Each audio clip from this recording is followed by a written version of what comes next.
Now at 5. Everyone, this is a tragedy. A major bridge in Baltimore collapses in seconds, brought down by a cargo ship that crashed into it. The scene leaving witnesses in disbelief. And I was like, oh my God, you got to be kidding me. The overnight collapse sent people into the frigid water below. Now rescuers are racing the clock to find the victims. The conditions not helping their search. It's 40, 50 feet of water, strong currents. The weather is windy, the water is cold. As new details emerge from Baltimore, we have a look at the safeguards installed in Cleveland to ensure a similar scene doesn't happen here. But first, yes, the search, rescue, and recovery efforts underway in Baltimore several hours after the collapse of that bridge. So authorities say that 6 people remain unaccounted for at this hour. The bridge sees about 30,000 motorists each and every day. And officials say that this incident could have been much worse had it happened during rush hour. ABC's Christian Cordero joins us now from the scene with the latest. Crews in Baltimore working against the clock to find survivors of the Francis Scott Key Bridge collapse. We're going to send all the federal resources they need as we respond to this emergency. It was around 1:30 this morning that Maryland officials say a container ship lost propulsion as it was leaving Baltimore and crashed into the bridge. Video shows the ship hitting a support column. The lights go out as the entire span collapses.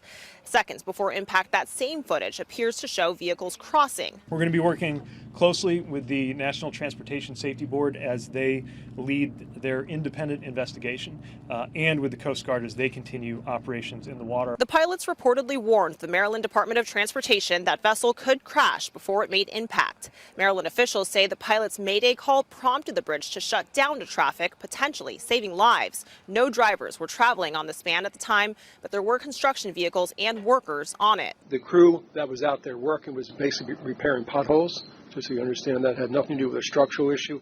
The I-695 span is a heavily traveled corridor with an estimated 30,000 vehicles crossing it each day. About 30 million tons of cargo passed through the bridge last year. It's the entryway to the largest port in the U.S. for cars and light trucks and one of America's largest hubs for coal shipments. It's one of the most important elements for the economy in the Northeast. I've directed my team to move heaven and earth to reopen the port and rebuild the bridge as soon as humanly possible.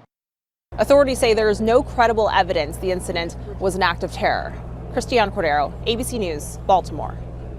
And of course, the tragedy there in Baltimore is putting safety top of mind around the country and also here at home in Northeast Ohio. So as the details continue to emerge in what happened there in Baltimore, we're checking in with safety experts here at home to see how our bridges are maintained and improved. News 5's Catherine Ross continues our team coverage. In Northeast Ohio, they carry our traffic and dot our skylines. Yeah, here in Cleveland, it's impossible to avoid bridges. Yeah, I mean, you can't cross from the east side or the west side without crossing a bridge, if not like 2 or 3 bridges. Daniel Mateo Antoneda says the safety of those bridges is something that only recently crossed his mind. Honestly, it's not something like we really think about too much. Yeah.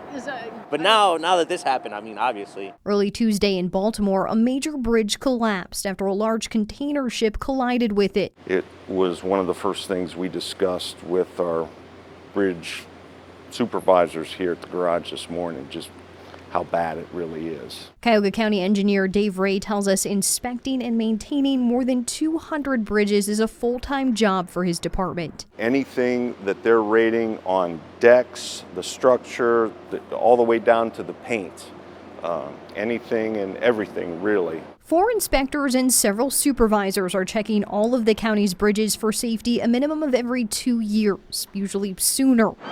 ODOT, too, is regularly inspecting 14,000 bridges statewide. It's because we keep such a close tab on them that allows us to get ahead of any issues you might see. Even with our many bridges here in Northeast Ohio, both the county and ODOT say what happened in Baltimore is unlikely to happen here.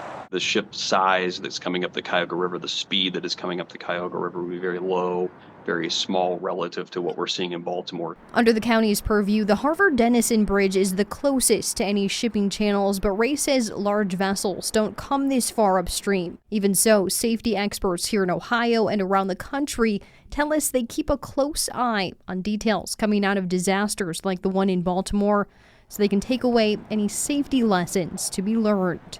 In Cleveland, Catherine Ross, News 5. As we learn new details about the bridge collapse in Baltimore, we will provide updates on air and online. And ABC's World News Tonight will have continuing coverage for you right here on News 5 at 6:30.